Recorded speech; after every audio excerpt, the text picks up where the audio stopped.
Kapag ng tanghali guys, 1, 2, 3, 4. Doom tek, tek, doom tek, doom tek, tek, doom tek.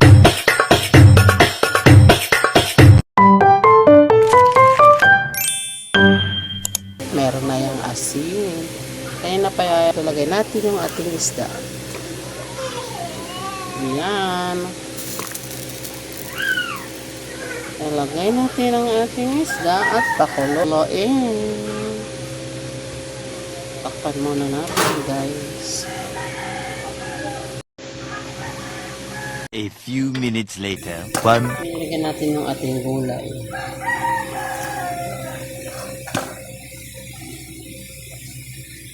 Pakuloyin natin. So, mahirap tayo guys na wala tayong stand sa ating pag-vlog. Kaya, konting tiis lang. Malay mo, makabili rin ako niyan. Ayan, lagyan ko ng kalamansi. Nagbablog tayo para yun, libangan lang naman natin to guys. Kaya, like and share. Tikman natin.